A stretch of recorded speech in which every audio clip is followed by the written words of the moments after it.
Hello, I'm Brad Kelly, and you're listening to Method and Madness. This is a show about books, the people who write them, and the labyrinth to be explored between the words. Have you ever heard about Willie the Weeper? Had a job as a chimney sweeper. He had the dope habit and he had his band. Listen while I tell you about a dream he Okay, had. today I am joined by the great Jack B.C. of the always entertaining and enlightening books podcast, Book Club from Hell, and author of the fantastic novel Tower. If you happen to want to know more about the Tower, and you should, you can go back a couple episodes where Jack was kind enough to come on and talk about that book with me. I'm going to just start. And by the way, Jack, thanks for coming on and doing this. I'm really excited to talk about the Plains. I think you're the first person I have somewhat of a relationship with who's actually read it, so this is very exciting for me. Let me just start off with just a brief kind of primer on Murnane and this book for folks who maybe aren't familiar with it. This will still hopefully be a valuable listen. So, The Plains is a 1982 novel by the Australian writer Gerald Murnane. It is Murnane's third book and represents an evolution in his style and approach. His first two books, Tamarisk Row and A Lifetime on Clouds, are characterized by thinly veiled autobiography and long, rolling sentences that are tightly grammatical. With The Plains, which Murnane originally wrote as part of a longer book, Murnane has veered into speculation, fabulation, and the construction of worlds. In the years since, Murnane has established a reputation as one of the best writers in Australia, as well as one of the most Australian writers in Australia. And I'm going to ask Jack if that's true here in a minute. This is partially reinforced by the fact that Murnane famously never seems to venture far from Victoria. And at least as late as 2018, he had never flown in an airplane. So here's a quote. He's such an eccentric fella. And I love this. I always love when a writer manages to maintain some distance from everything else. Here's a quote from the speech that he gave in 2001 that I think kind of encapsulates his eccentricities. Quote, "I become confused or even distressed whenever I find myself among streets or roads that are not arranged in a rectangular grid. I have watched few films during my lifetime and hardly any in recent years. I cannot recall having gone voluntarily into any art gallery or museum or building said to be of historic interest. I have never worn sunglasses. I have never learned to swim. I have never voluntarily immersed myself in any sea or stream. I have never touched any button or switch or working part of any computer or fax machine or mobile telephone." I've heard that he has since gotten a cell phone since he reported this. Has he worn I have never learned to operate. That's right. I have never learned to operate any sort of camera. In 1979, I taught myself to type using the index finger of my right hand alone. Since then, I have composed all my fiction and other writing using the finger just mentioned and one or another of my 3 manual typewriters. Now, The Plains, the book The Plains, just as a kind of basic setup here, the novel as a sort of premise is, I think, deceptively simple. A young, unnamed filmmaker from one of the coastal Australian cities wishes to find a patron to support a potential film that purports to be the first film made in and about the plains of Australia. Loosely speaking, this is the interior of the country, though we pretty quickly find out that it's largely, if not entirely, fictional. The filmmaker ends up being successful in scoring this patronage with a wealthy landowner during a marathon session in which the old money of the Plains look for ways to spend their money in various projects and endeavors, often projects particularized to their own estates and lineage. The Plainsmen, that is the people of the Plains, it turns out have a great deal of money, or at least the ones we come into contact with when we're reading the book do. Now, a couple of quick things about the Plains before we get into the discussion of it. The philosophical and sort of conceptual reality of the Plains in the book, contra the real interior of Australia, is kind of where the magic of this book lives. The idea of what this place is and how it's expressed to us. Murnane has largely made it all up, the history, economy, and culture, and yet there remains a kind of dreamlike connection to reality, and what results is one of the most, and for me anyway, to my taste, one of the most fascinating examples of this phrase we call world building in pretty much all of literature. Our narrator does end up at one of the great houses of the plains, but as he was warned, he slowly, very slowly, over the course of years, discovers the truth of the warning his patron gave him on the first day. The thing he is looking for perhaps cannot ever be captured on film, and in fact, in his philosophical and literary exploration of the plains, largely conducted not in the plains but in the library of his patron, he, as far as I can tell, does not shoot a single frame of footage. And that's kind of where it ends. There's no film ever made. There's at some point, as a reader, you even give up on any expectation of a film being made. But I think maybe somebody coming into it fresh, partway through, you're like, okay, well, this is going to be the story of him making this movie. That doesn't happen. Something else happens. Jack, I throw it to you just for a little bit here. What are your impressions of this book? Yeah, I love this book. It's not really like anything else that exists besides Murnane's other work. So on the basis of this, I got some of his other books. I haven't finished any of them, but he has a definite style, at least from the Plains onwards, and it really is quite singular. Everything from how he writes, his prose style is quite bare, not a great deal of punctuation.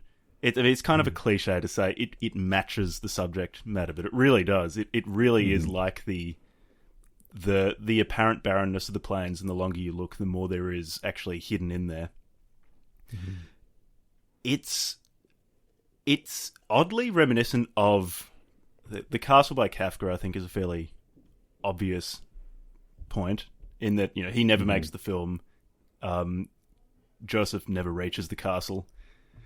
I also thought actually the glass bead game, in a strange way, because that book was a sort of a loving parody of academic or intellectual life, constantly reconstituting the past or other people's thoughts on the world into something maybe new, maybe completely unoriginal, because it's just all these things stitched together in the glass bead game, or in the constant, strange, artistic and scientific works commissioned by the Plains landowners.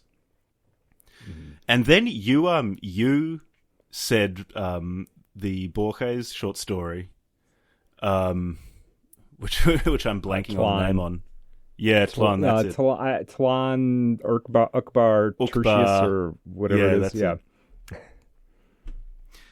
And I think maybe those three works are the best approximation you can give of something this truly unique.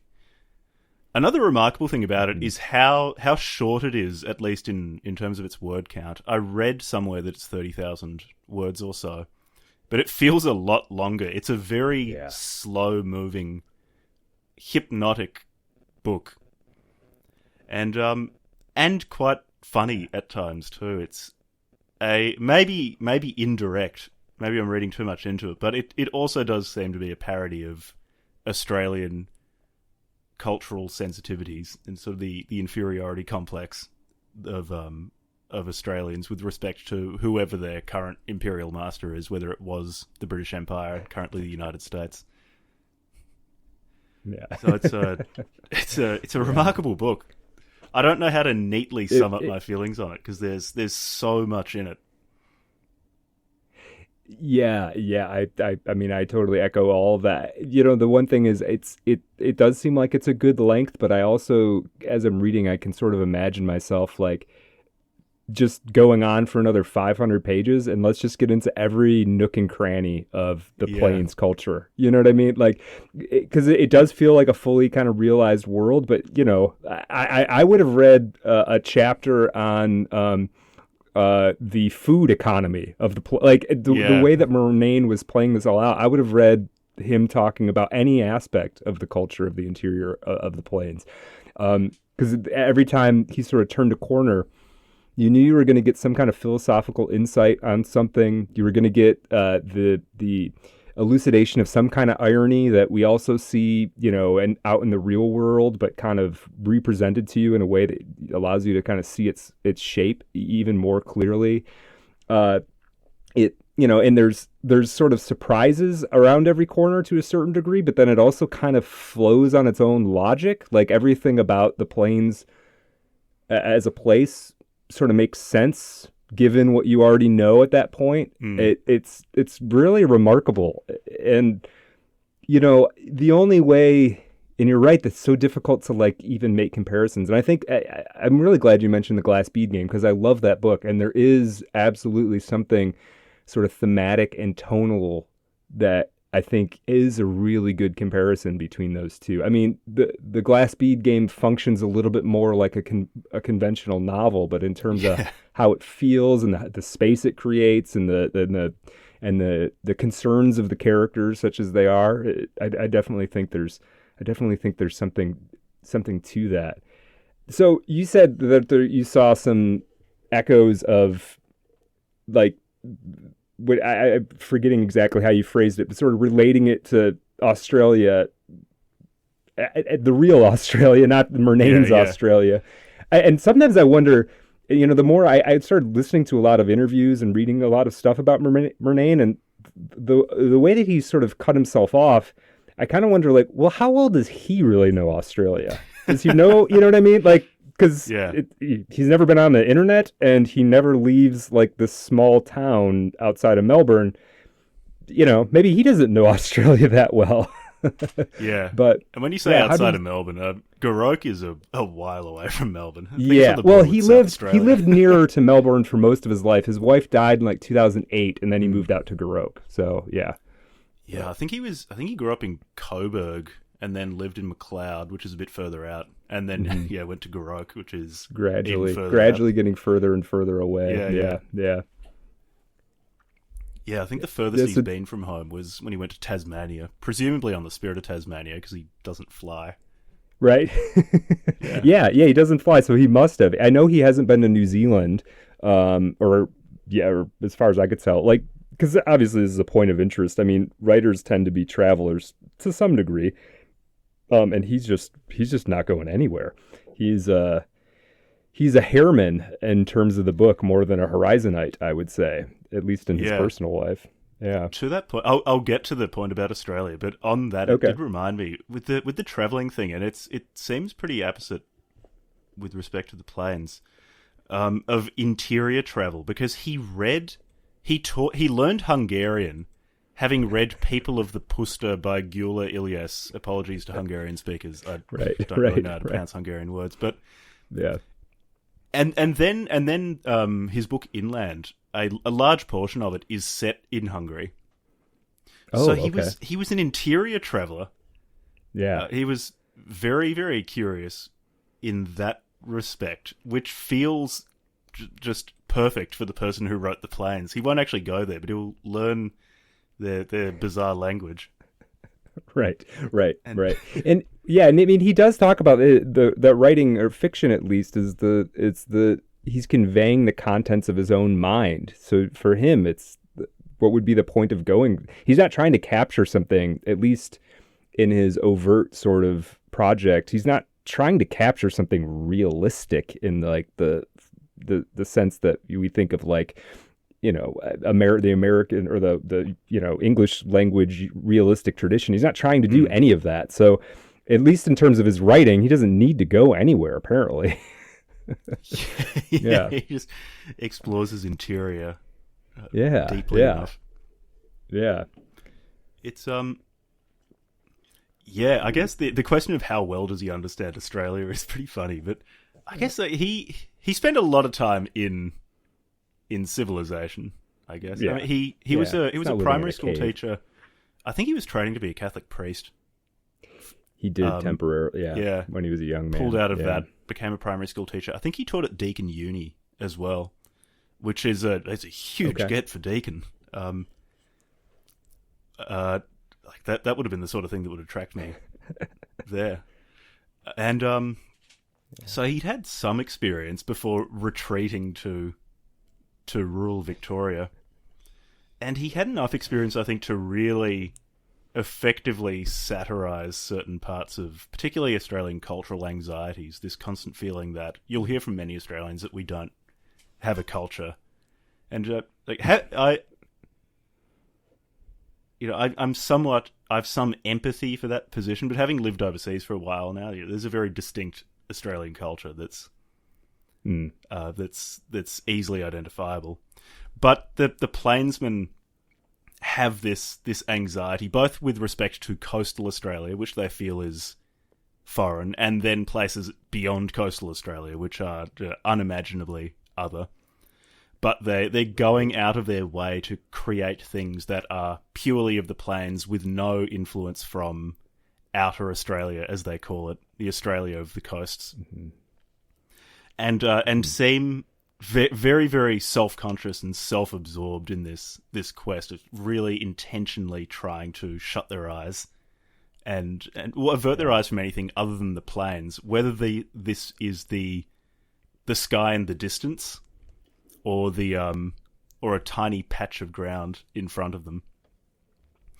That's where a lot of the humor of the book comes from. There are things like just getting trashed in the middle of the day in a pub. And which is always a good time. Yeah. Which is, I think, it's a fairly universal form. I don't think Australians can claim that one, but no, nobody's got an exclusive claim to day drinking. I don't think. Yeah. But the funny parts of the book are in large part just making fun of Australian cultural anxieties, and then just the navel gazing introspection of art and philosophy, which I thought that part was really, really funny, and that runs through the entire book. The combination of the absolute absurdity of the plainsmen and their landowner patrons spending huge amounts of time and money, all this effort, doing things that are just completely bizarre, have no purpose really, because there's no obvious utility to these strange experiments they run. And I'd like to talk about them because this book is in large part just this list of thought experiments of subjectivity. It really is, in beautiful prose. Mm-hmm. But also, even, you could say, oh, well, there's not an external benefit to this, but maybe there's an internal one. But he also disputes that, because it's, to what you were saying, actually, this book could be 500 pages and you would still enjoy it. It could be 500 pages, it could be 1,000, it could be 20 pages, but by the end of it, I feel like you're ultimately no closer to understanding the central truth of the plains, because he seems in some way to be saying, well, it's just inaccessible. You can constantly orbit it and approach it in different ways, but it's ultimately this unknowable center, which makes all the thought experiments even more ridiculous from the plainsmen, because they all seem aware too that you'll never actually understand the plains, and yet they continue. You're never going to extract like a generalized principle about anything from what they're doing, and there is like this notion of like, even if somebody does arrive at some like unique insight about the plains, it's immediately like, even by the person who gets it, it's sort of dismissed. Like there's no there's no eureka moment. Like they're all sort of exploring in quotes, even though at this point where we're at sort of in the history of the plains, it's very much turned in. It's sort of, the plainsmen sort of turned away from the coast, and then they sort of explored, and then now it seems like they've kind of turned in on themselves. But there's never gonna be a eureka moment where anybody figures it out, and they all say, "Oh, that's what the plains are," and which is, I mean, ends up making it sort of a metaphor for. I mean, I think this is what's.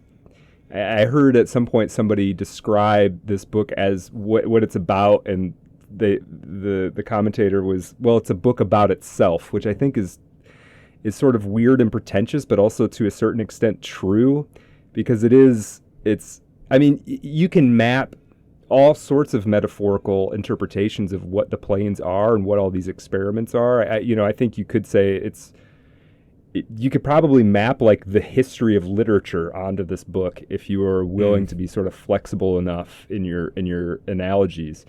And there is, but yeah, nobody ever allows themselves to. Nobody ever. There's always like a new, and I think at one point the filmmaker, and I don't know if I have this part sort of excerpted in front of me, but at one point the filmmaker, he ends up talking to some hermits. And the hermits aren't really hermits, but they sort of like come to dinner parties and like they're sort of characters of the plains. And I think one of the hermits, or maybe this is the collective idea of the hermits, is that in the plains they've just found a storehouse of potential metaphors, and that's why it's so sort of rich, because it's this sort of open symbolic image system that you can put anything on. And we do find the planes are related to time and to consciousness and to art itself. I want to ask you, it's so easy to go off into all kinds of tangents, and I want to do that, but maybe what are some of the, thinking back in the book, what are a couple of your sort of favorite aspects or favorite parts of this book? Of specific scenes? Scenes or character, even though there's not really characters in a way. Everyone's just this unknowable, semi-blank slate. Yeah, exactly. So characters probably, that might apply to other books, but maybe not this one. Yeah, scenes or parts, yeah. Because scenes doesn't even work really, except for the landowners conversation. Yeah. Yeah, it's only a few pages, but that's a really remarkable part. Oh, I love it. So yeah. I think I'll preface this all by saying, maybe repeating myself, the book more or less boils down to a series of strange thought experiments on the nature of subjectivity, ultimately, or one's relationship, so one's experience and how it relates to whatever external reality there is. So a good example of this is how, the book is roughly structured. The unnamed filmmaker arrives in the interior in this town, stays at a pub. The landowners, and everyone's waiting for the landowners because they want to get money from the landowners to pursue some strange task. Right. Yeah, and nobody's thing is like a normal business idea. It's not that. No. It's everybody has some arcane, intellectual, artistic endeavor that they're trying to propose. Yeah. Yeah. And so he eventually finds a landowner who agrees to take him on to make a film about to find a new perspective on the plains that has never been seen before. And like you said earlier, the landowner basically tells him, well, you won't do it, but I'll have you on anyway. Right. And then the rest of the book is him on the landowner's estate not making the film, basically. Right. And he's there for over a decade.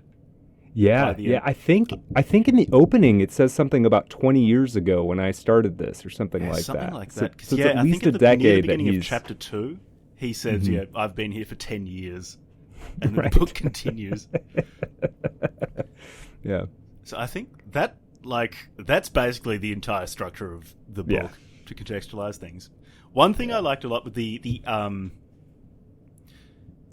annual revelations, which is when the people who are being sponsored by this particular landowner, because the filmmaker's not the only one, will show the landowner and his friends what they've come up with the past year. And it takes place at midnight. The curtains are all drawn, and actually, I do want to talk about the role of the sun and sunlight in this book at some stage, because it's cool. But so the room is just cut off from the outside world, and the view through the windows, which are now obscured, is very well known to everyone inside the room. They know it extremely well because they live there. And then the particular client will show these people what they've been doing, and then at some point, and you're not allowed any watches or anything like that, anything that could tie you to some quote unquote objective exterior reality. Right. And then at some point servants will open the windows once it's daytime, because these last for hours, and if the revelation has been successful, all of the landowners will gasp in delight or cheer or roar, because they will now see something new in this very, very well-known view outside of the windows. And I particularly liked this. So this is really close to the end of the book. I think this is almost the end of the book. Yeah. And I feel fine saying this because I'm not spoiling anything. No, there's no plot. There's just no plot. Yeah. Yeah. So our protagonist he's just made no inroads in making a film. His revelations are only ever a series of written notes explaining what a film he might make would look like, and the landowners love this. They really like it. Although he always understands he never quite reaches a perfect revelation. There's always something lacking in what he's doing. I want to read a quote which sums up so much of what this book is doing. The remarkable thing about this book, though, is so many quotes basically just say what the book is doing, but in a slightly different way, which is itself perfectly of this book. Yeah. Anyway, so the landowners it's basically talking about why they don't like film, because it only reveals what the eye sees, and why they like the extensive notes hinting at a film which doesn't exist and won't exist. So I quote, "A few of these men argued even that the further my researches took me away from my announced aim, and the less my notes seemed likely to result in any visible film, the more credit I deserved as the explorer of a distinctive landscape. And if this argument seemed to classify me as a writer rather than a filmmaker, then my loyal followers were not perturbed. For their very denials justified their belief that I was practicing the most demanding and praiseworthy of all the specialised forms of writing, that which came near to defining what was indefinable about the plains, by attempting an altogether different task. It suited the purposes of these men that I should continue to call myself a filmmaker, that I should sometimes appear at my annual revelation with a blank screen behind me and should talk of the images I might yet display. For these men were confident that the more I strove to depict even one distinctive landscape, one arrangement of light and surfaces to suggest a moment on some plain I was sure of, the more I would lose myself in the manifold ways of words with no known plains behind them." And that's basically the book. That's why I say the book could be 500 words, or it could be 500 pages. It's orbiting something that it acknowledges it can't actually ever touch. Right. Yeah. Yeah. In the Borges comparison, Borges would have written this in 4 to 7 pages, probably. Yeah. I don't know that would have made it any better necessarily. I think it's kind of nice that some of this kind of gets carried out, and there is I love that you read that passage, because that was to me, I felt like when I got to that point, I was starting to really truly understand. I still don't know if I totally understand, but I felt like I was getting a grasp on what Murnane was up to. And there is a sort of, I love the way you've kind of framed this as a sort of sequence of thought experiments, because at that point they've really stacked up on us at this point. Mm-hmm. Like, we've seen so many different ways of like looking at the plains, looking at the metaphorical potential of the plains, looking at projects of the plains. And for people who haven't read it, I mean, the kinds of thought experiments we're talking about, like, because one of my favorite things is the proposals to the landsmen, or the plainsmen, and the conversation that it's hardly even a conversation. The narrator gets called in eventually. So basically, the plainsmen are drinking all day. It's like you assume these are like sort of the richest of the plainsmen. They're drinking all day in this pub, and they just like periodically call somebody in to make a proposal, and so they're, drunk, clearly, and the conversation with the narrator is largely them having them just continuing a marathon conversation where it doesn't even seem like they're all even listening to each other. Yeah, they're just not. Yeah. They're just a bunch of parallel conversations or parallel monologues. Yeah, and they are. And I actually went through and I looked at, because it's just labeled. It's the stage directions or whatever. Just like first landowner, he says something. Second, third, and I kind of went through and like was trying to see like, can I derive any sort of ethos of any one landowner? They do. You can see like this guy's talking about this thing and this one, but their actual degree of dialogue is kind of minimal. They're sort of like bumping up against each other. They're certainly not all. I think there's 6 of them. They're certainly not all having like one contiguous conversation that makes sense. Yeah. But they get sort of these proposals, and I think you get lucky if they're where they're at and their drinking is part of like whether or not you're going to get a patronage. But other than that, there's literally no predicting whether or not you're going to get picked up. It could be something very specific and well presented might get picked up. Something vague might get picked up as a patronage. And there's the one guy he ends up the narrator ends up talking to, who's like sort of figured out like how to do like a statistical or quantitative analysis on like aesthetic motifs within a particular house's lineage, and they're all super excited about this because they think that this will like allow them to like sort of revamp the heraldry and emblem design and all of that of their world. Yeah. And yeah, I just part of like the excitement to me about that bit with the presentations to the landowner and then with the landowners, how they're talking to each other, especially how they're talking to each other, is, you know, exposition is always something I'm paying attention to. Like how does the writer just convey information to us? Not necessarily plot or dialogue or character, but like how do we get the world, the place built that we're in? And Murnane's pretty much doing that's all it is details about what this place is. A lot of it is sort of philosophical, psychological, socio-cultural or whatever. And there's something super captivating about the way that he does it, and this sort of kind of screwed up. There's a certain audacity, I guess, is my point, to having a conversation in text that doesn't really even work as a conversation. It's just not a conversation. They're just a bunch of people talking not paying attention to each other. Right. Every once in a while, they'll have like a moment of they all seem to be really familiar with this extremely long poem that is about seeing a woman under a parasol off in the distance. That's right. And that's like the only thing that they seem to have in common. Yeah, it's super. And that is where I feel like you end up learning that's where you kind of, because after he gets picked up, then we're going into the interior, then we're going to go live at this house. So like everything we kind of know about the Plains kind of starts there, and we get to kind of go off in different directions. But there's a certain way in which he's sort of like, we as the reader and the filmmaker are kind of isolated, because it's presented to us as this vast place.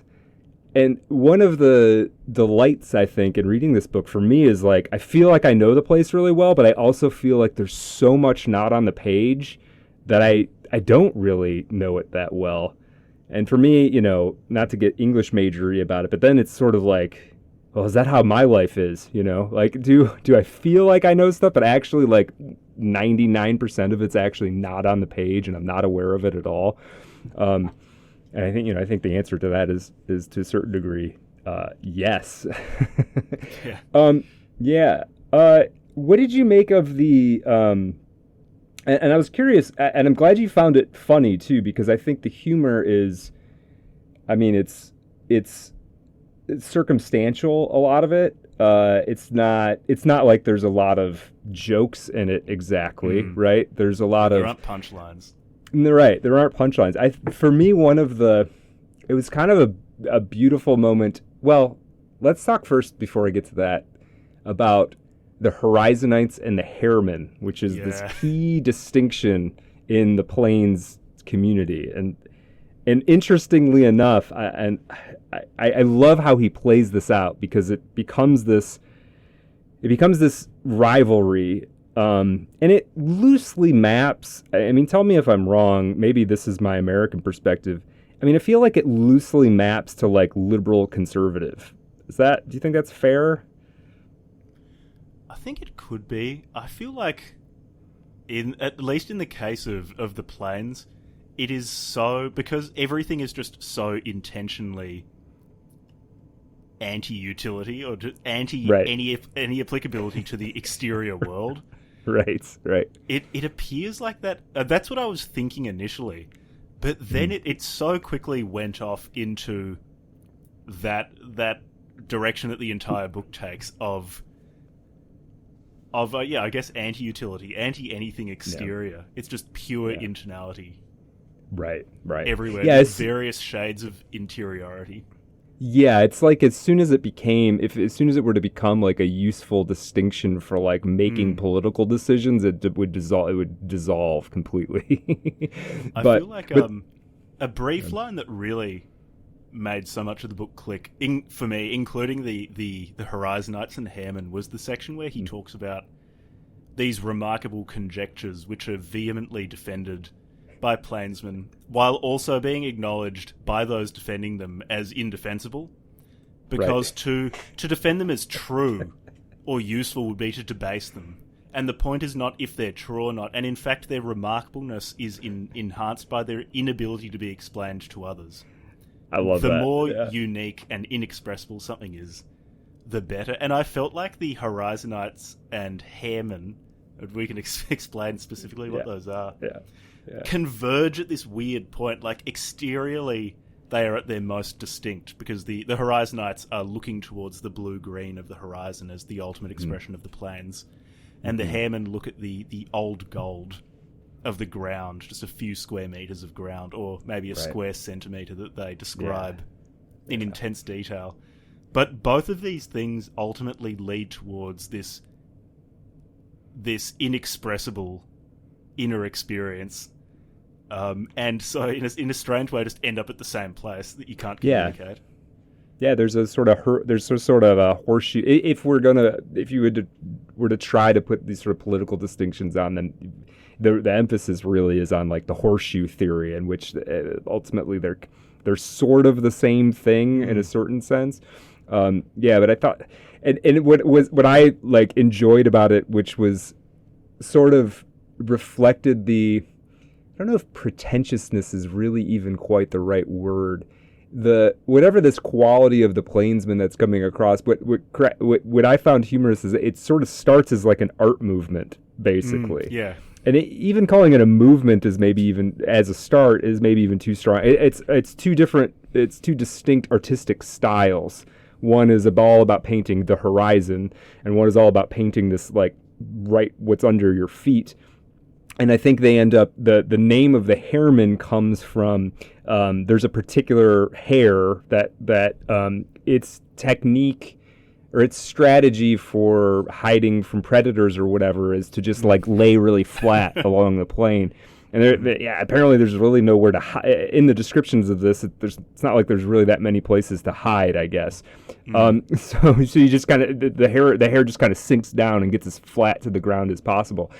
And there's a painting style sort of indicative of this, which is like extremely detailed, localized paintings in which gradually the shape of familiar plains, flora and fauna kind of emerge.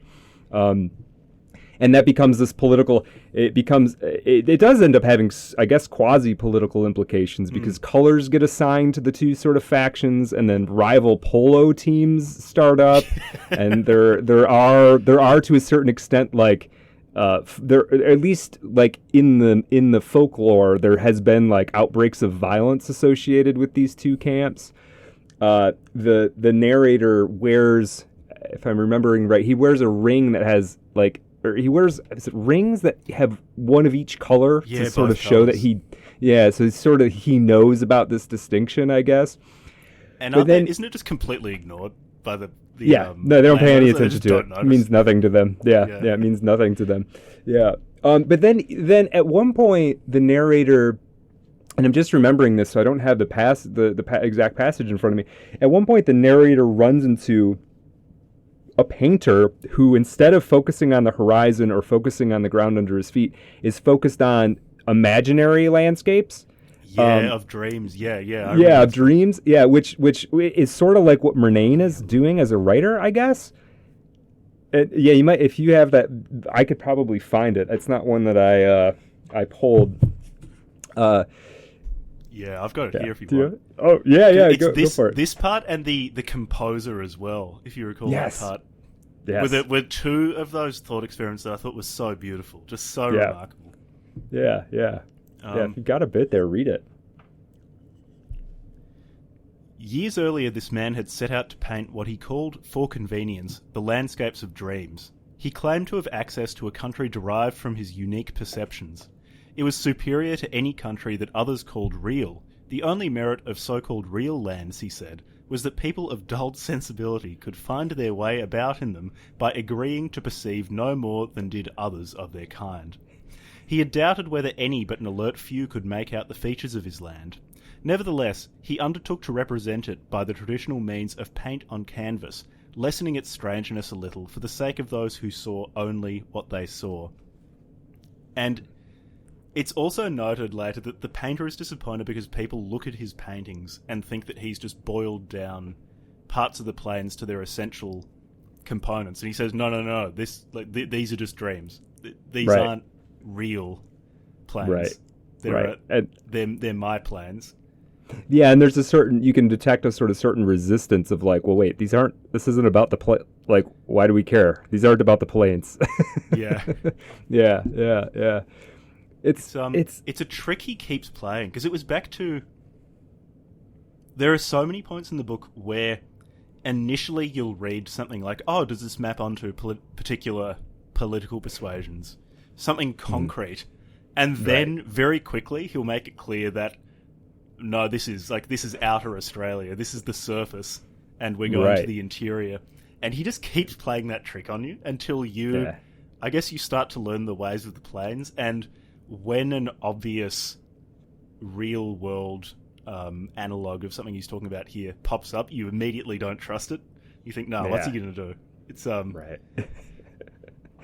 Yeah. Well, this is I had one of the sort of questions to bring up this isn't because I think it is, but is this book an allegory? And I think this is where we get into another correspondence with Kafka and other writers as well, but Kafka is probably the most the most well-known sort of touchstone. Is this storytelling that has the sort of shape of allegory? Like I asked that thing about, are the Horizonites and the Harriman liberals and conservatives? It has the shape and the structure that your brain keeps, like you're saying, that your brain keeps trying to apply patterns that are familiar to pareidolia. It. Yeah, it is, but it never quite lands. And I feel like Kafka's like that oftentimes too, where it's like you read The Castle, you read The Trial, and you feel like what the quote-unquote allegory is, what the moral at the end of the story is, but then as soon as you start to try to articulate it, it's like, well, actually, that's not quite what he's saying. And then it feels like the more you try to corral it, the more you try to like lock it into this is what it means, it just kind of passes through your fingers like sand. It's like, it never quite does it, which to me, I love that effect. And rather than because I think there's a sort of I don't know if it's a postmodern or just a modern thing of like, we kind of ran away from having sort of grand narrative meanings, right? Of literature having to like uphold some moral principle or standard or whatever, and that's all fine. But I do think there can tend to be a certain myopic solipsism that can come with that, because it's like you're not tying anything to any greater meaning or narrative or whatever.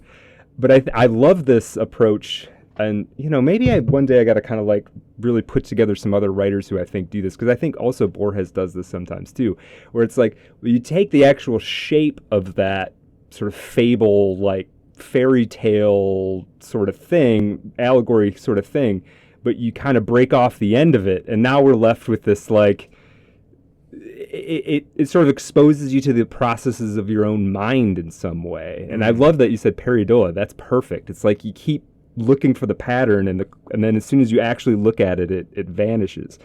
And that's one of the things that this book, to me, that's one of like the thrills of reading this book. It's like every time I feel like, and this was the second time I read it, but like every time I feel like I know what the book is about, and then I look closer at it, that's actually not what's happening. That's a trick he's playing. I'm in his hall of mirrors, kind of, and I'm really just like kind of looking back into my own brain more than learning something about the actual world. It's pretty masterfully done in that regard.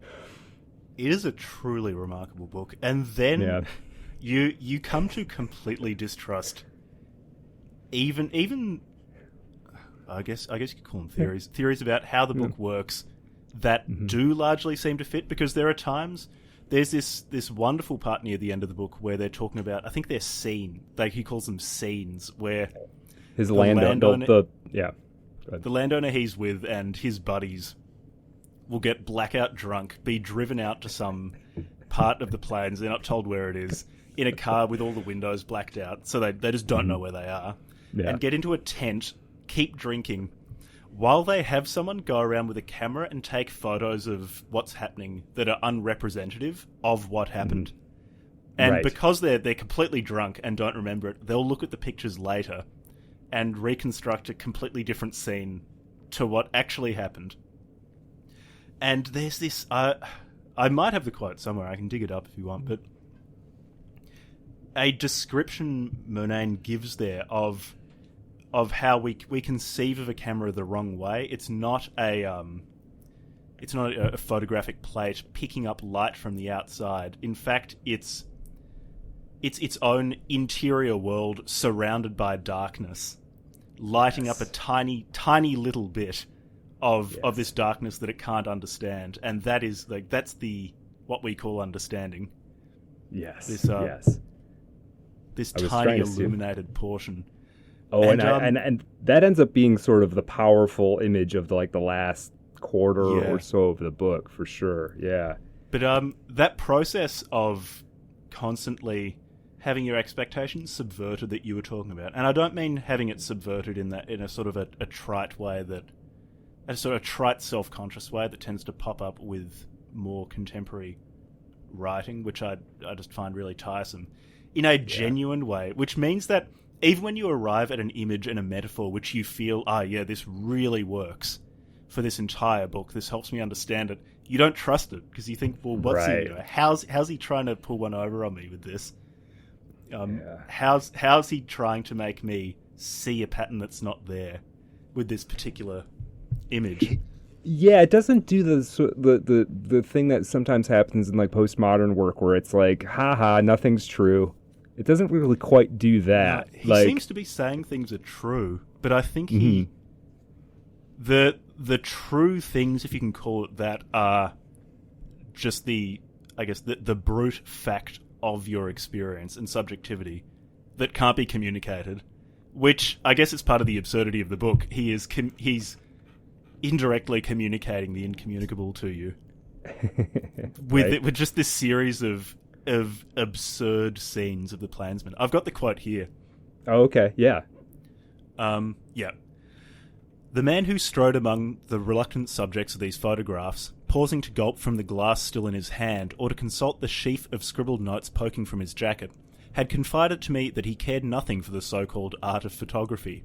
He was prepared to argue against those who made pretentious claims for the output from cameras that the apparent similarities in structure between their ingenious toys and the human eye had led them into an absurd error. They supposed that their tinted papers showed something of what a man saw apart from himself, something they called the visible world, but they had never considered where that world must lie. They fondled their scraps of paper and admired the stains and blotches seemingly fixed there. But did they know that all the while the great tide of daylight was ebbing away from all they looked at and pouring through the holes in their faces into a profound darkness? If the visible world was anywhere, it was somewhere in that darkness, an island lapped by the boundless ocean of the invisible. Yeah, which is... There are so many... I have so many like dog-eared and circled sections in my copy, because it's just non-stop bangers like that. Yeah, and they accelerate. The initial part of the book, I feel like, is warming you up to them, and then by the latter half, it's basically every page. Yeah, I think he sort of wagers massive payloads like that. Just I figure non-stop. by midpoint he sort of wagered that as a reader, you're either in or you're out at that point. Yeah. So he's just gonna let you have it. Let me one of my favorite passages. I don't know if this is right before that or right after it, but it's in the same milieu, related to the quote unquote scenes that the landowner takes them out to.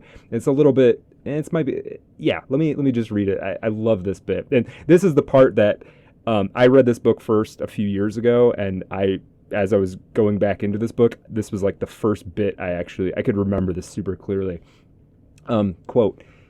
Wait, let me see if I want to do that there. Yeah, quote. In the early evening, while the storm was overhead and the people around the replenished tables stared silently out from their tents towards the nearest horizons, brought absurdly near by the screen of rain, my patron would discard his camera and recline in his chair with his back to the fading daylight. He knew that the storm, like all those that crossed the plains, would be brief, and that most of the clouds would have passed before night, leaving the sky clear and faintly lighted, but he would reach an arm towards me and speak as though the plains as he knew them were lost to sight forever. This head, he had once murmured, this subject of so many portraits, scrutinize it, but not for anything suggested by the oddities of its surface. No, inspect it, search it to disprove the worst theories of these false plainsmen around us. You have always credited them with too much subtlety. You suppose that because they have spent lives on the plains, they are privy to signs you are still searching for, and yet the most perceptive of them, those you might almost have taken for visionaries, have never asked precisely where their plains are. I grant you that to see even those plains we reveled in all afternoon, even that is some kind of distinction, but don't be deceived, nothing that we saw today exists apart from the darkness. Look, my eyes are closed, I am about to sleep. When you see me insensible, trepan me, carve my skull neatly open. No blade can trouble me after all this alcohol. Peer into the pale brain you find pulsating there. Prize it apart, its dull-colored lobes. Examine them with powerful lenses. You'll see nothing to suggest plains. They disappeared long ago, the lands I claimed to see. Yeah, so it's like, and at that point, I mean, I think on my page count, that's 190 out of 217. I mean, you're nearing the end of the book, but there is this way in which it's like Murnane has built up all these associations with the plains. None of them have quite landed, and then here he's sort of like saying you actually can't even none of this even exists in a certain sense, right? And I guess, in a way, I mean, you get to kind of like this idea is like, does anything really, it's kind of, in some sense, it's like college stoner talk. Like, does anything really exist, man? But there is this sense where it's like this whole culture of people in the plains have been trying to figure out what the plains are.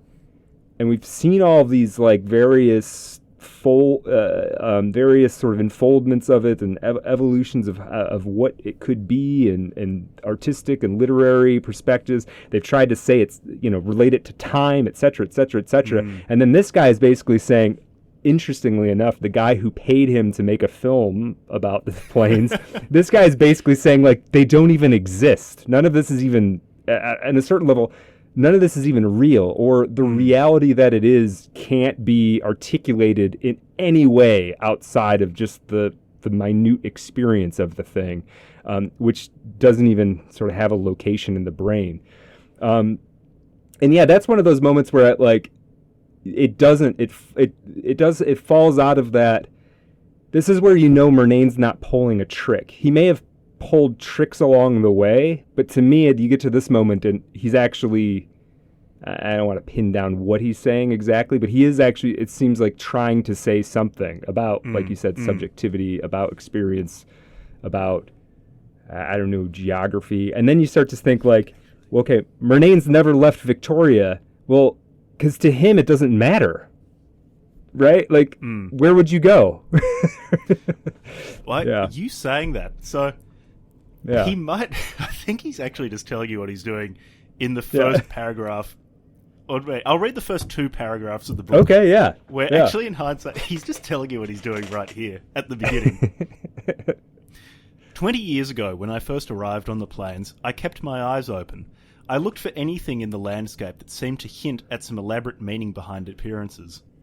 My journey to the plains was much less arduous than I afterwards described it, and I cannot even say that at a certain hour I knew I had left Australia. But I recall clearly a succession of days when the flat land around me seemed more and more a place that only I could interpret. So, right at the start of the book, he kind of just tells you what the entire book is. That's a great point, and I think you sort of don't go into the rest of the book armed with it because you don't really even know what you're dealing with yet. I think. Yeah, that's really interesting. The structure interesting. of this book is. Okay, how about this? So instead of there being any meaningful plot or meaningful characters, how he ends up structuring the book is by giving you enough sort of data points, enough different ways of indirectly describing the plains that by the end of the book, sort of in the negative, you can make out kind of what the plains might be. Because you've got the painter painting the landscape of dreams who resents when anyone else tries to impose their own landscape onto it, or tries to make that landscape of dreams correspond to a real landscape. Or you have the composer who has composed pieces where he's placed the musicians so far apart and made them play so quietly that you can, most of the time you hear nothing, and sometimes you might hear one playing. Right. And a handful of people have found a precise place to stand where you can hear maybe 2 musicians. But you can never hear everything. And then he laments that he actually can't know what the impact of his pieces. Right. Or you have that long section of the unnamed filmmaker seeing his patron's wife sitting in the library in the section with books on time and imagining them being husband and wife, so him being married to her, and then deciding he will never talk to her to respect the potential lives, because the existence of a life where they are not married implies the existence of a life where they are married. The existence of a life where they don't talk implies the existence of a life where they do talk. And to respect the existence of those, he can't talk to her. And so has to communicate with her indirectly by writing a series of essays that he never ends up writing, that would never talk about him or her and wouldn't be published under his name, but would say something that is so... I wouldn't even say evocative, that is so indirectly approaches their situation that were she to read it, which she won't, she would understand that he was communicating with her. He gives you all of these situations which sound and are completely absurd, but when you're reading and you're attuned to the particular logic of the book, make a lot of sense. They do, yeah. That's how he tells his story, by in the negative, tracing the unknowable plains through all of these absolutely bizarre situations, or not even situations, because a lot of them don't exist. Right. I think you're really onto something there. Yeah, because it's sort of, you're going to get left with, because I think there's a sort of like, there's a bunch of different ways to phrase it, which end up being sort of the same question, which, one is like, what are the plains really? And then the which is in some ways the same question as like, what is this book, The Plains, really? Which is partially why that sort of weird connection is why it's actually such a great title. In a way, you could sort of say it's, I think, without thinking about it, it seems like an almost boring title, like The Plains.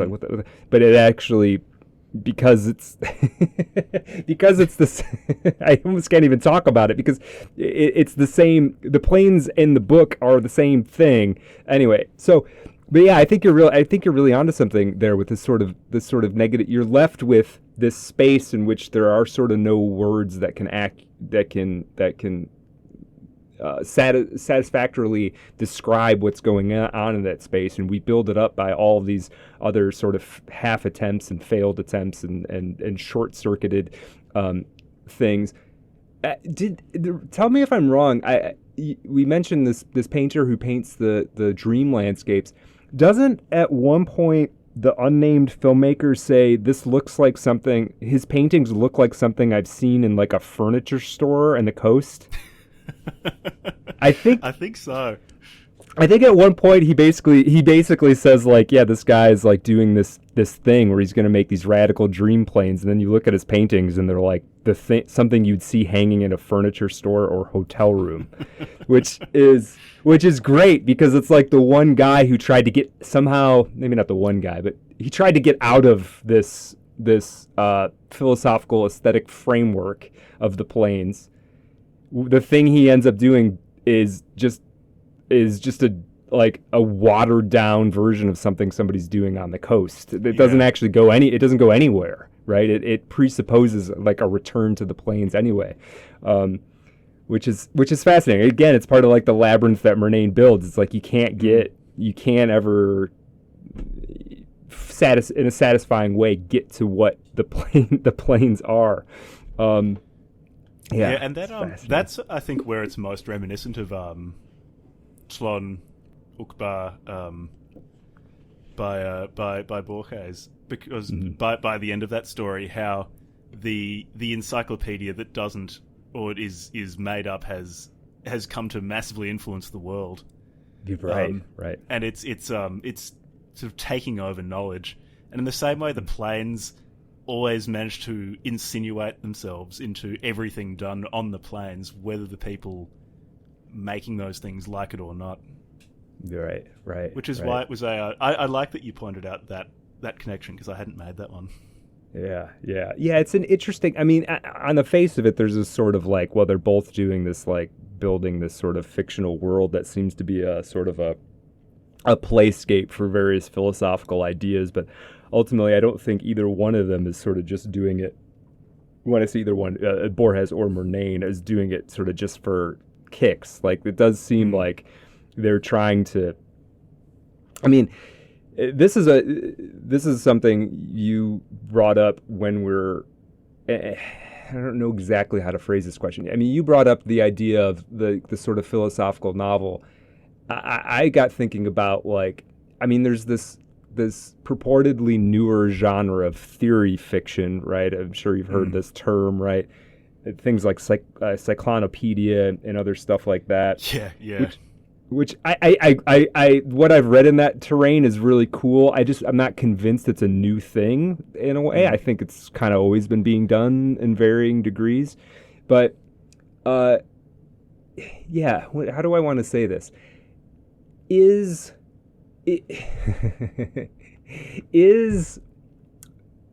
the plains more a work of philosophy, sort of borrowing or hiding in the structure or the conventions of a novel, or is it a novel that happens to have some philosophical aspects to it, or does this distinction matter?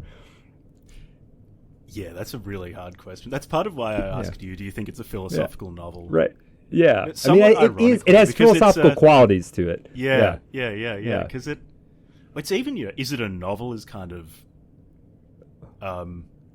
people could argue about it, because it's got the word count of a novella.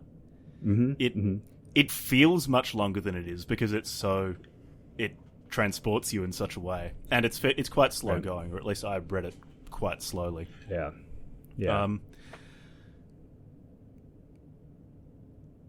It's really hard to say, because I feel like it hits a point where the distinction between, okay, is it a work of art, is it a philosophical work, kind of starts to fall away. It's not systematic in a way that the critique of pure reason is systematic.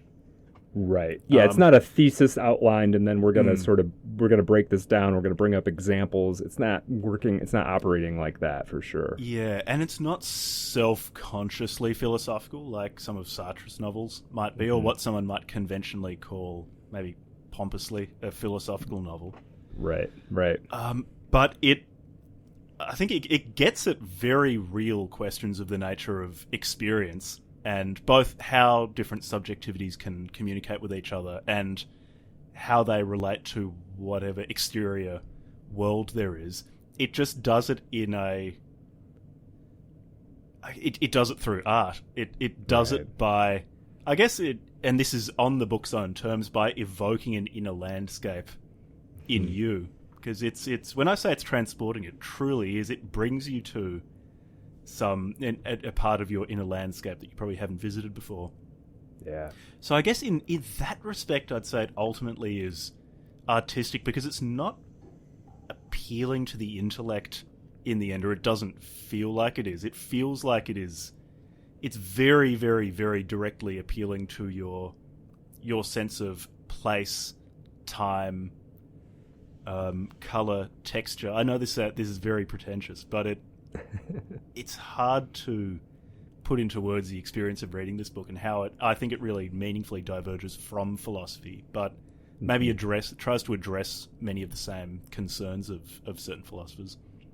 Yeah, I really like that. I mean, I definitely, I think, well, and part of the reason that made me question this is because of the curious nature of, in the book itself, how the genres, for lack of a better term, the genres of philosophy and novels are sort of presented. I think the category of philosophy ends up being different accounts by different writers of their observations of the same place, I think, is how at least one sort of subset of philosophy works for them. So that would be the shelf of philosophy, is like, how 12 different people described this county or whatever, right? Which is not untrue, I think, in some deeper sense. Yeah. Well, I mean, you think about, like, I'm sure somebody has sort of laid this out, but, I think one of the, and this happens to fundamentally everybody at different points of their lives, but, like, you think about, like, one of the first, and I can remember literally, I have a distinct memory of this happening for me, one of the first sort of, like, distinct philosophical moments, I think, in a lot of people's lives is when you realize that your subjectivity doesn't match another person's. And you already have theory of mind, right? You realize people have different feelings, but, like, there's a certain point where, and I remember for me, it was like, I don't know, I was just slightly prepubescent, and I remember hanging out with some friends and realizing, like, oh, the red I see I have no evidence that that's the same red you see, and there's no way that you and I can hash this out and figure it out. I remember having this exact conversation as probably a 12-year-old or something. Yeah. And I literally think this happens to. It's a distinct, like, landmark in, like, everybody's, pretty much maybe some people haven't realized this yet. But everybody I've ever brought this up to has this moment where, like, yeah, I remember that happening. And this book there's clearly more detail to it. It's much more refined, but there's something about it that is that same thing. Like, everybody's trying to look, and so there is something profoundly and personally philosophical about this idea of varied subjectivities, and also the notion that you can never quite, and much of art is an attempt to do this, but it never quite works. You can sort of bridge your it's an attempt to bridge your subjectivity to another person's, right? And I do kind of wonder, like, is Murnane, I think there's a way to read this book. I'm not convinced this is what he's doing absolutely, but I think there's a way to read this book in that he's sort of saying all artistic endeavors ultimately fail. And I think that's why narratively the filmmaker never makes his film. Because if he did, then Murnane might be suggesting that there is a way to bridge that subjectivity, to find the plane and finally survey it and map it out in a way that everybody can look at and agree upon. Doesn't mean you shouldn't, I guess, try, but I don't know. I just spat a lot of... I'm kind of freewheeling here, but yeah. I mean... I guess, I mean, yeah, if we're imputing beliefs to him on the basis of the plains, I guess I'll go ahead too. Because maybe he's saying that there certainly seems to be something meaningful in attempting to communicate these things, because all the plainsmen are doing it. They're spending lots of time and money on it. Right. It could be you to orbit around whatever it is, something unreachable, is itself a meaningful pursuit. Which is why I say in the Revelations, the plainsmen still appreciate what the unnamed filmmaker is doing, because he's constantly worrying every year that no one's going to attend the annual Revelation. But people do keep coming, and they seem quite excited. Yeah, he's got his like cadre of devotees, right? Like it's not the most popular, maybe, but like people do come. Yeah, and the fact that it's never it's about the journey, man. The fact that it's always some potentiality in the future. He's always got all of these notes and a blank film screen. That's what excites them. It's the pursuit of it is just that constant process rather than a concrete endpoint of a film, which would be declaring some fixed reality is meaningful to them. And that would that film, sort of on the premises of this book, that film would fail to do. It couldn't. That's not the grander reading that I'm giving it of like all art fails, but this film is unmakeable fundamentally, based on the goal of it.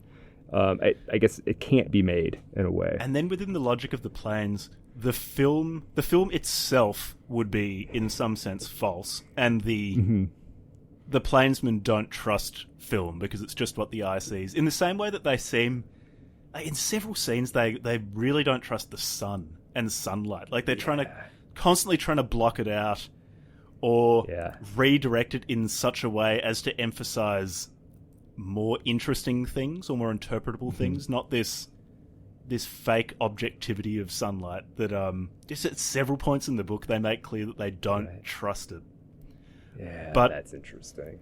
The film itself could be false, but then would be of use as something for other plainsmen to interpret, but never definitively interpret, which seems to be what also they spend a huge amount of time on. Well, it would be part of this. It would be part of this like negative relief thing that you're talking about, which I think is a brilliant insight to this book. It would be another thing that the plains aren't quite. Right? So it would, it would give you another little line on the shape of this thing that you're trying to see, and so it would be valuable in that regard. But it's to the plainsman, and funnily enough, to the patron who hires him, the idea that you're going to make the film is a farce. It's like, and it's funny. It's like, he seems to regard it with this sort of amused irony the entire time. Right, but he has enough money that apparently it doesn't matter, which is also, and even if you go back to the landowner scene, he's the guy who seems to be the least the landowner that hires our unnamed filmmaker is the guy who seems to be the least engaged in the conversation, and it's not even clear if he's asleep. I think he's like laying with his arm over his eyes. He's probably wasted. It's like not even 100% clear if he's even listened to what the filmmaker has proposed that he wants to do, which is also hilarious. But it's this process of recombination, which is what reminded me of the Glass Bead game, because while it's in almost every other way, the two books are so unalike. In a lot of ways, they're different, obviously, but yeah. Because the Glass Bead game is full of. I think it's more a much more conventionally set out book, although it's got its own weirdness with those short stories attached to the end that make a huge amount of thematic sense. Yeah. And it's got a character of Joseph Knecht who's really he's likable and you can relate to him, even though he's so high flying. Whereas this book is totally different in basically every respect, except that both of them are so fascinated by this process of having something external, trying to make some account of it, and then taking all these other accounts that so many other people have made, pulling them apart and putting them back together into something new, and then using that as another way to examine something before you, and then just repeating that process over and over again, whether it is the glass bead game itself, within the book, or it's the landowners just throwing away all of this money. It's never clear where the money comes from. No, on these bizarre pursuits, which is another aspect of the book's very slow burn humor. There's never a laugh out loud moment. It's just this creeping absurdity of these incredibly wealthy landowners. It's never mentioned where they have all this money and why they're spending it on these extremely absurd pursuits, and they have all of these people who live with them for 20 years. Oh yeah, and we'll make the notes to a film that will never exist. Right. And at one point, patron will go, "Yeah, that's great. Good on you. Have another That's year." great. Good job. Yeah. No. At one point, they refer to the filmmaker's patron. It refers to his librarians, like suggesting that there's a team of people whose job it is to just keep this library organized, right? Which is, that compounding insanity, absurdity is hilarious. One sort of note I did, and I'm not trying to read too much into this, but like it's worth sort of thinking about if there's a little bit of a wink here. So you're right that we have no idea where the money comes from, and correct me if I'm wrong. The interior of Australia is not known for its like wealthy landowner. I mean, there's mining, which I guess there is money associated. If you bought land with iron ore underneath it, you're doing pretty well. But right, but even the people who own those, it's not like they live in the. I'm sure the people who own the mining. No, there's actually just nothing.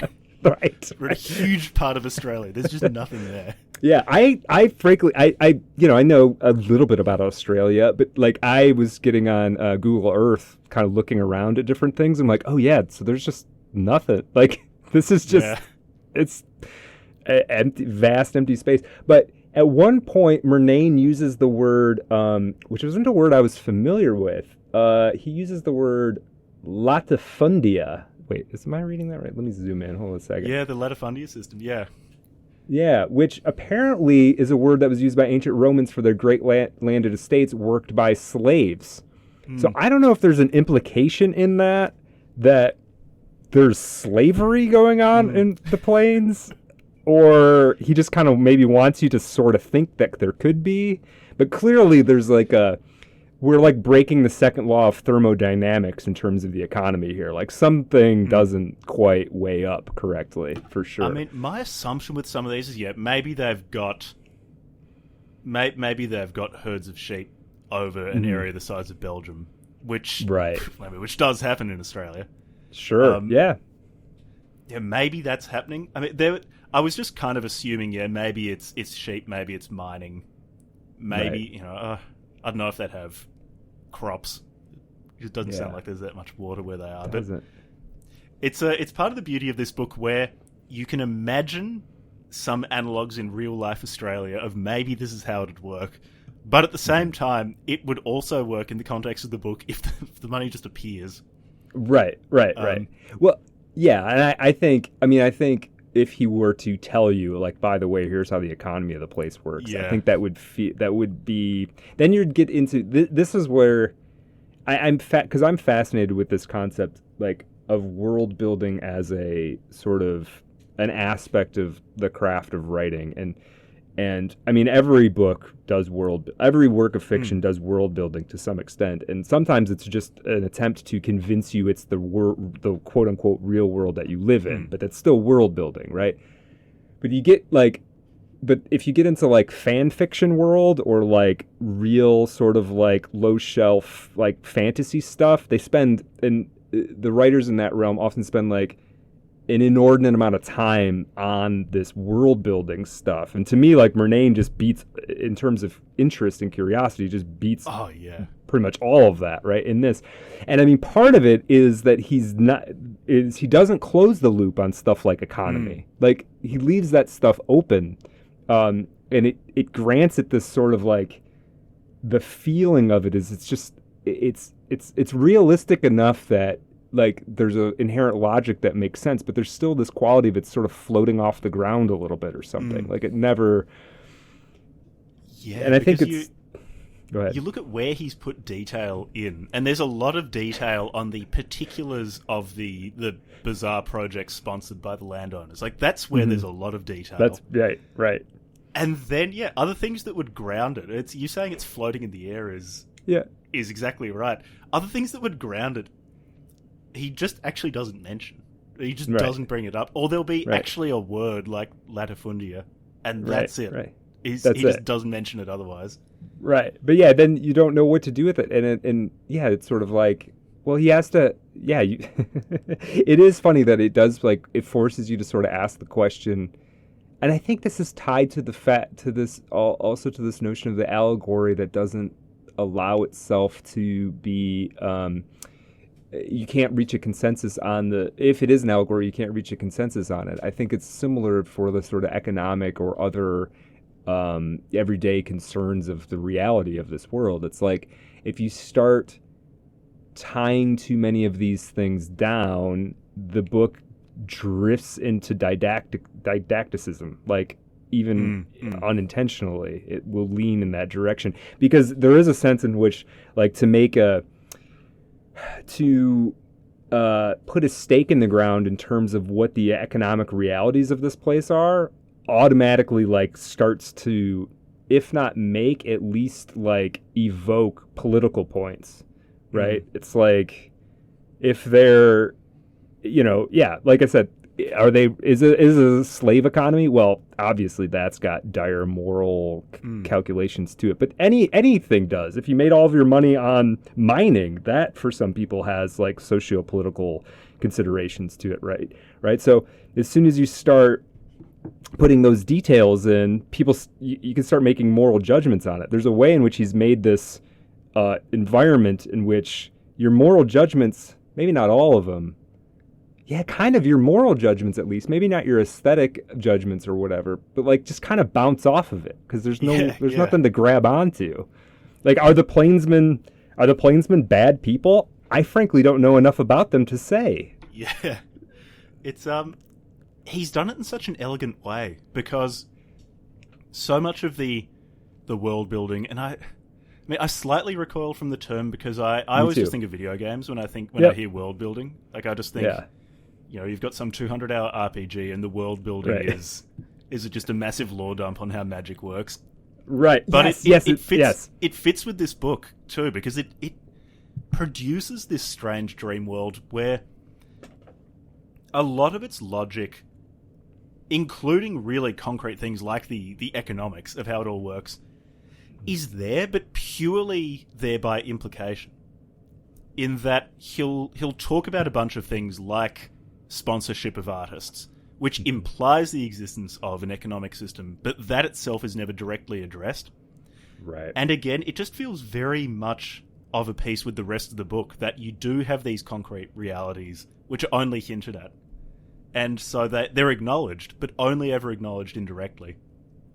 Which, I don't know if it was an intentional authorial choice, or he just arrived at that by pursuing what he thought was more interesting in all of these strange experiments in subjectivity, but it works really well. Yeah. Well, this is kind of part of where I consider, like, is there...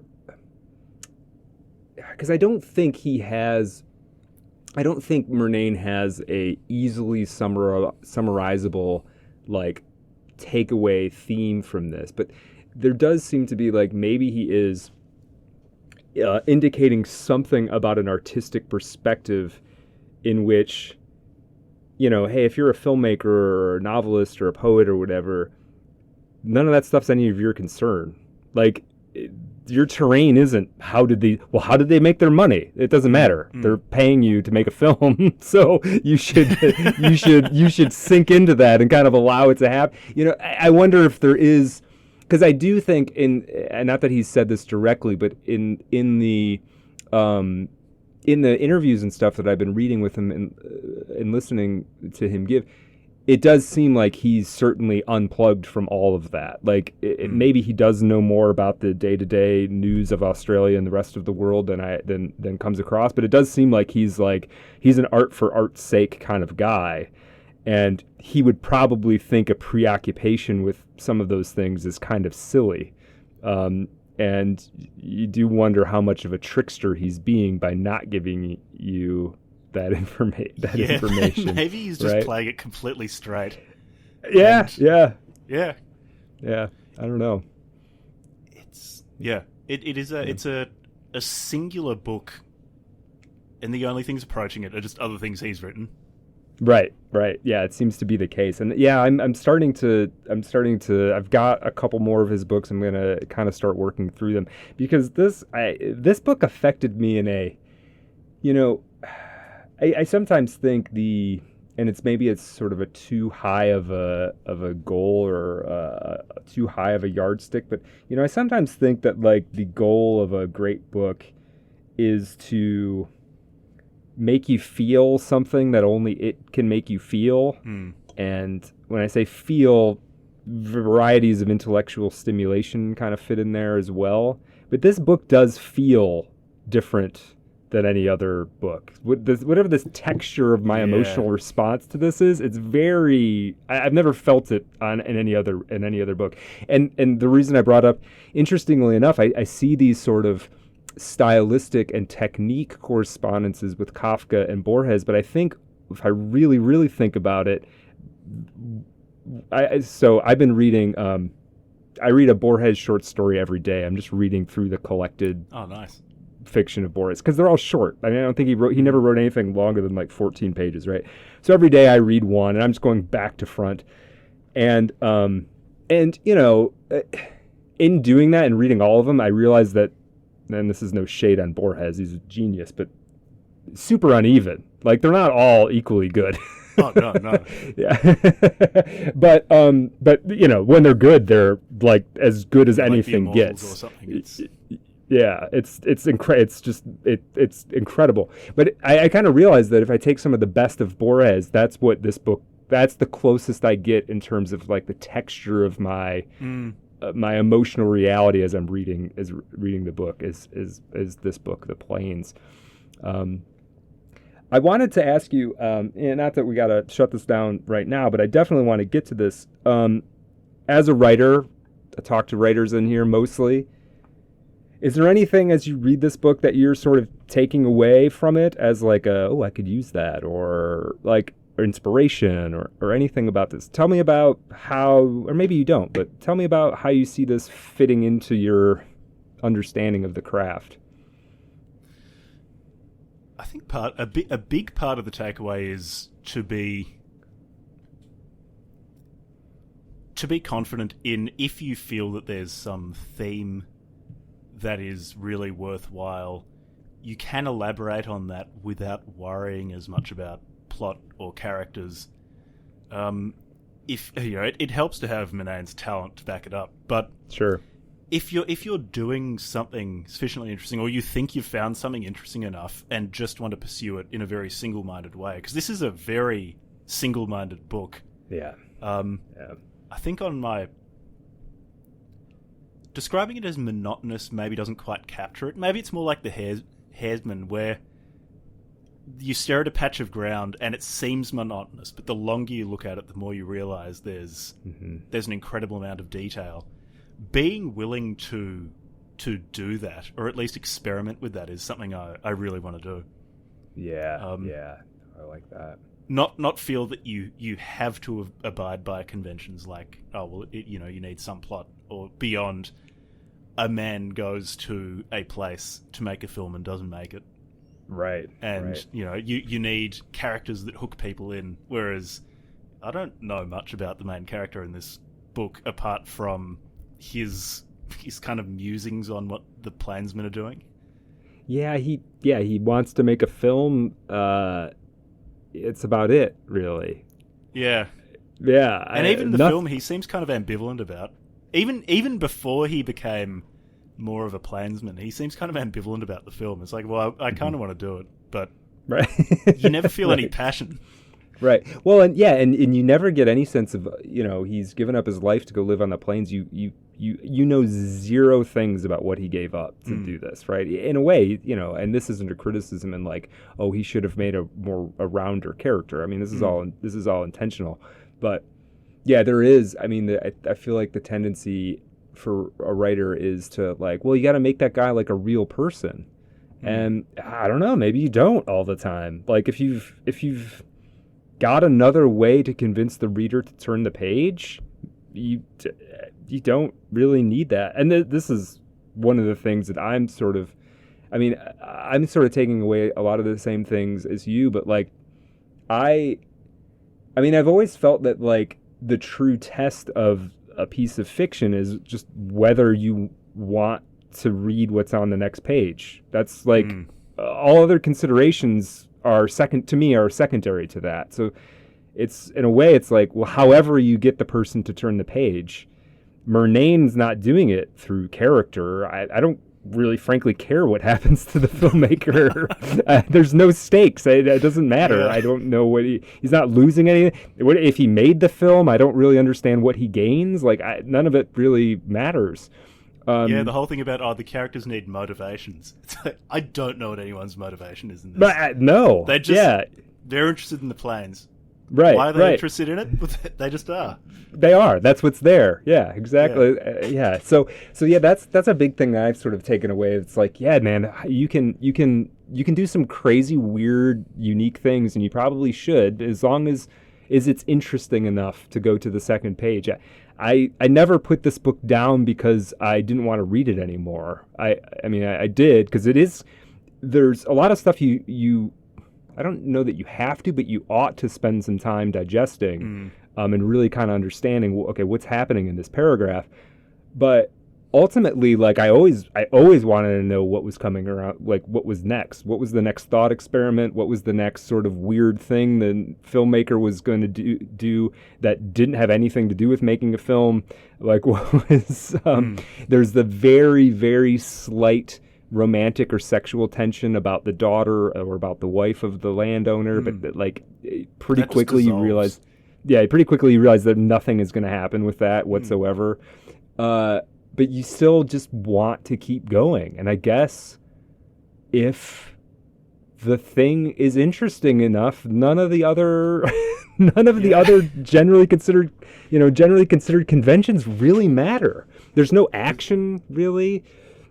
Yeah. No, not at all. Like the height of action. Because when I say monotony, because also the book is written in sort of the same way. Each sentence is very similar. It's only when there's that strange conversation between the landowners that there's sort of a landmark, and then the book just goes back to being right.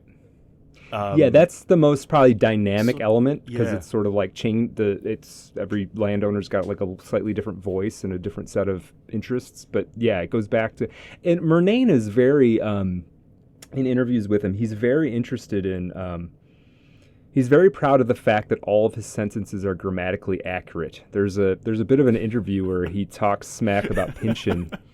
He talks smack about Pynchon writing these long sentences that aren't actually sentences, and he seems very irked by this. And so there's something very technical about it. Like they're all, and it does feel like that. Everything is it's exactly how it's supposed to be. There's none of this. And other writers excel at the sort of like raw emotional power. We're not getting that. That's not where the beauty lies in this book, is in like some,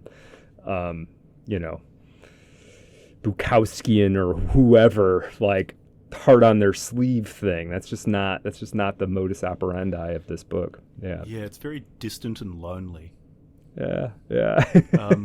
It's the sort of thing that I'm sure would get savaged at a writer's group, because it just has nothing that you're told should be in a novel. Yes.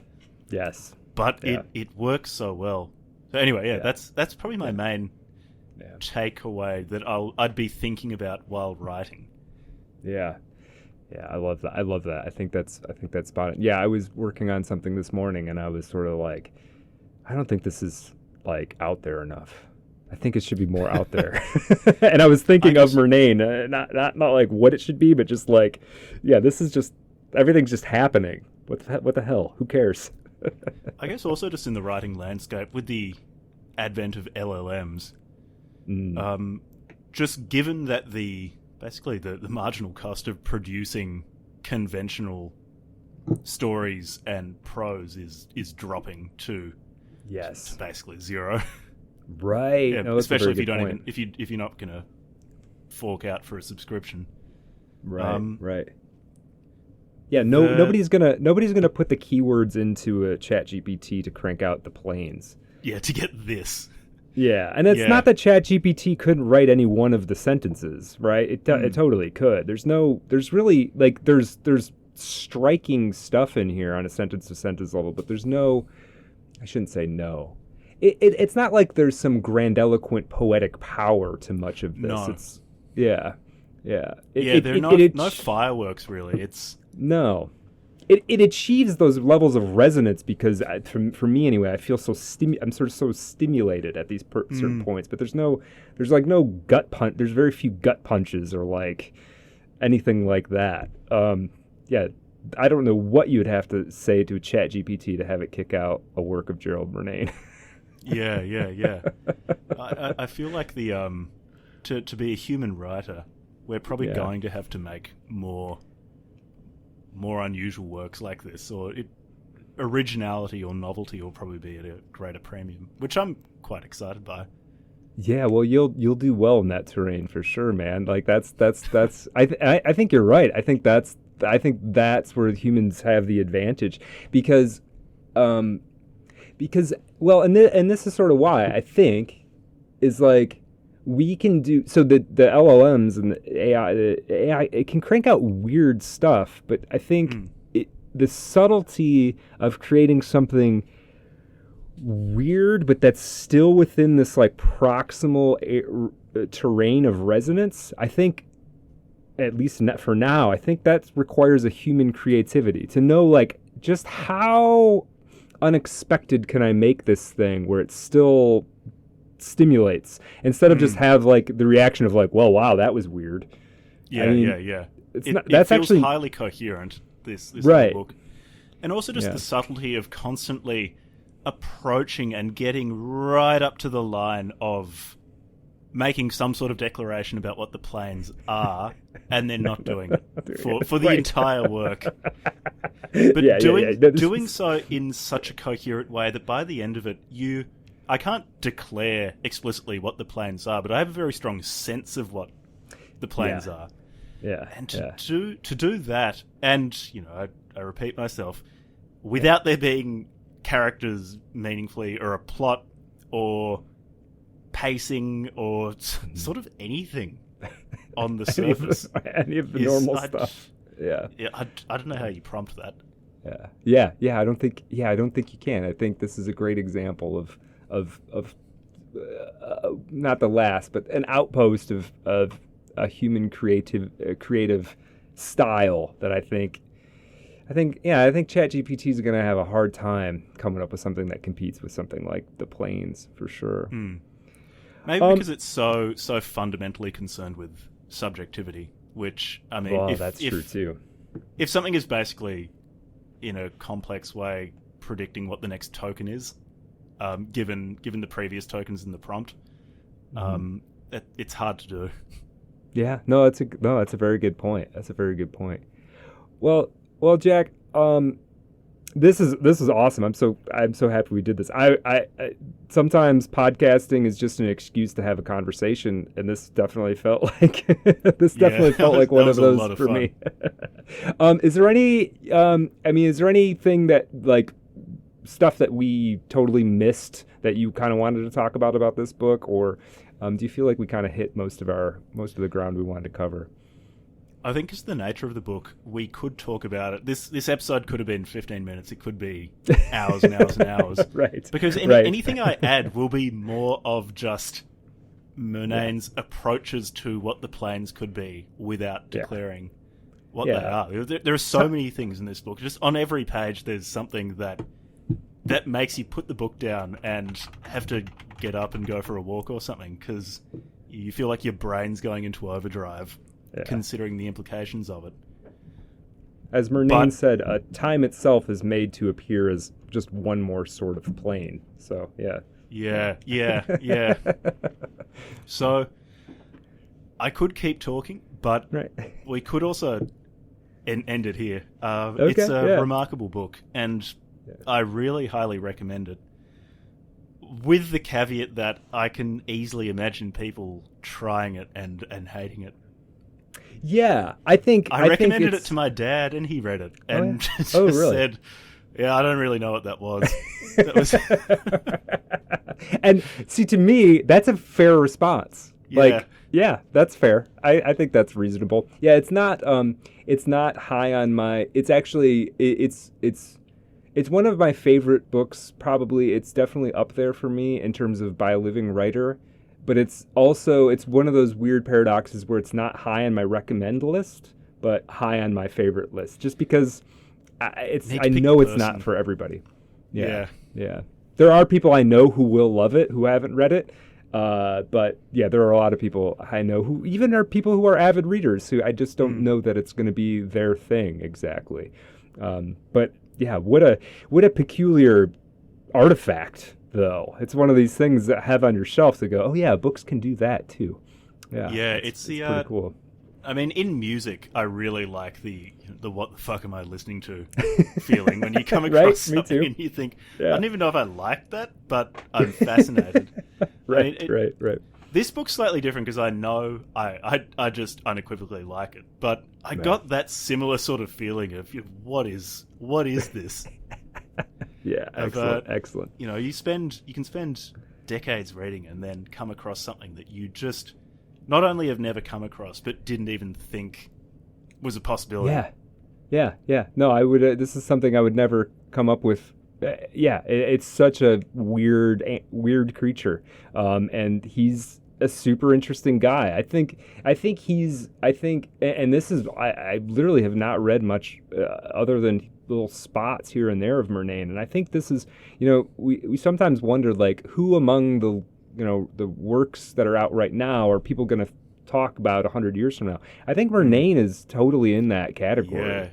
I think there's going to be pondering of what the hell he was up to for a long time. And for people wanting more Murnane, he released in 2018 a spoken word album, Words in Order. You can find it on Bandcamp. Oh, did he? Nice.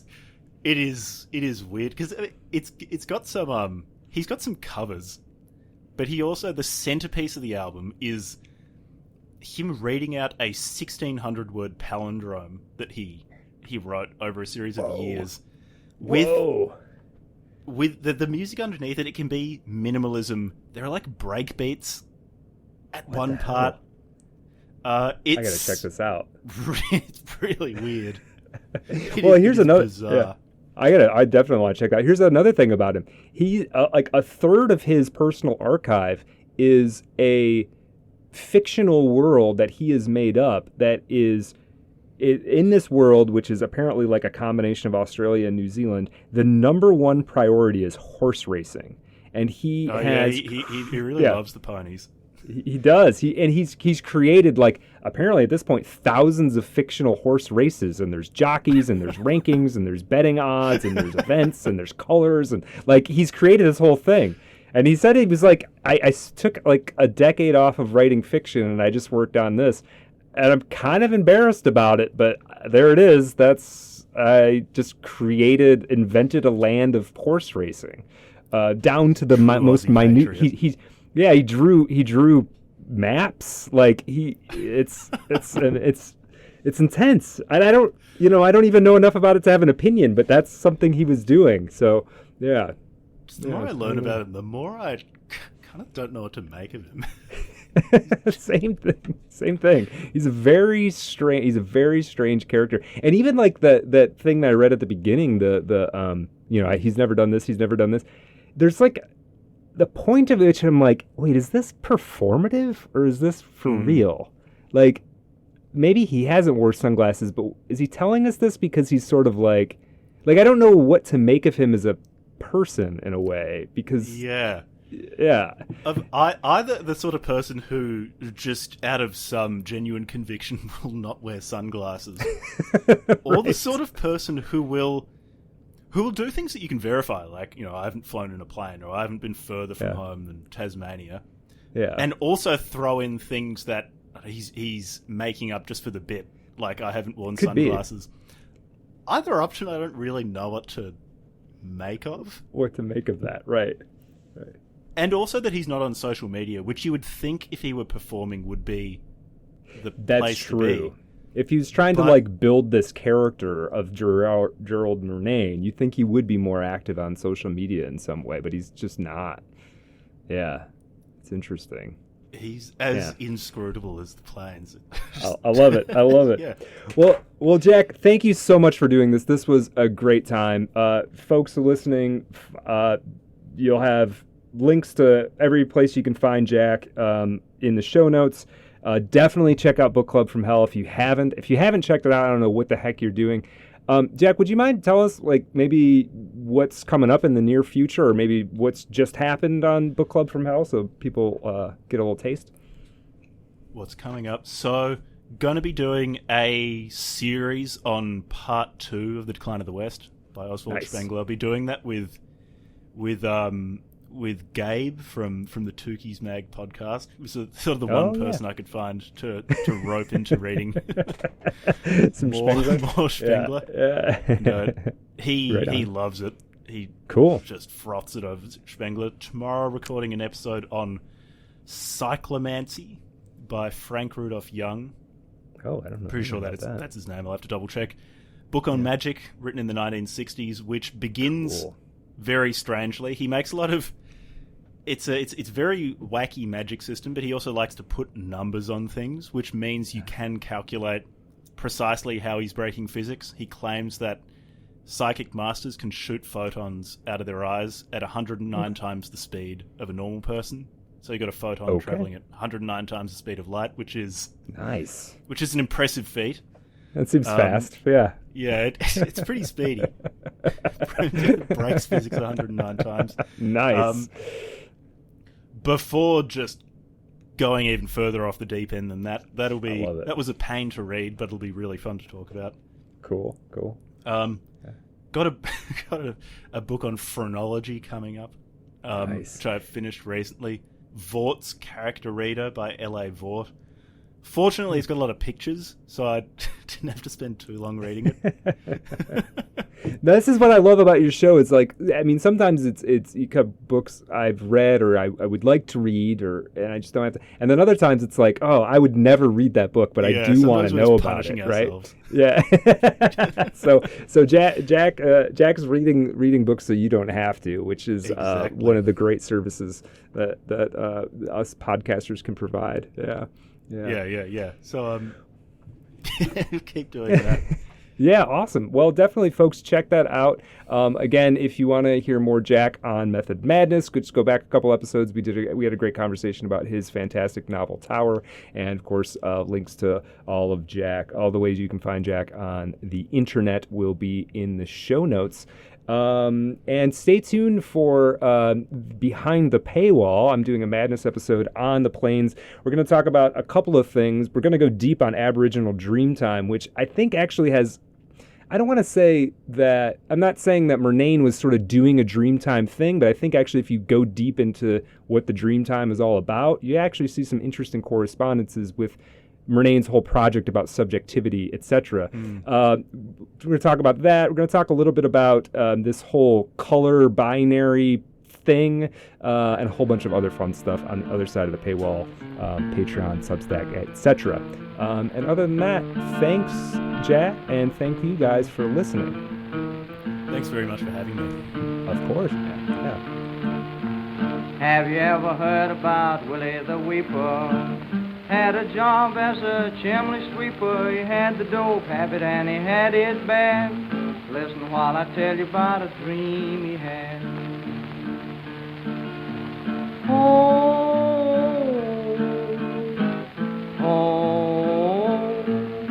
He went down to the dope shop one Saturday night. He knew the lights would all be burning bright. Well, I guess he smoked a dozen pills or more. When he woke up, he was on a foreign shore.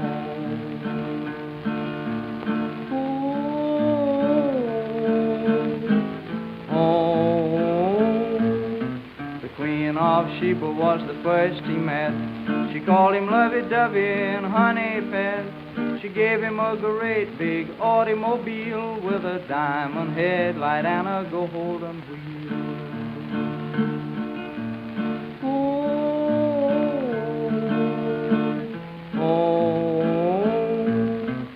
Down in Honolulu, Willie fell in a trance, seeing the dusky beauties do the hula dance. His sweetie got in jail and Willie sure did shout when he got the news that she had wiggled out.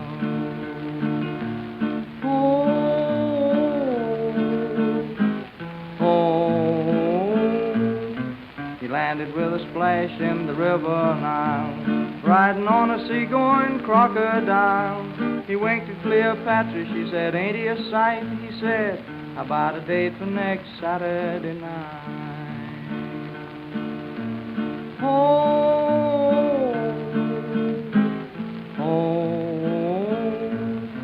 He had 1,000,000 cattle and he had 1,000,000 sheep, had 1,000,000 vessels on the ocean deep, had $1,000,000 all in nickels and dimes. Well, he knew because he counted it 1,000 times.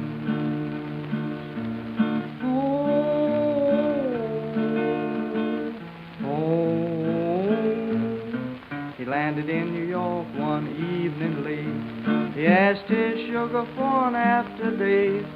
Started to kiss her and she started to pout when bang, bang, and the door gave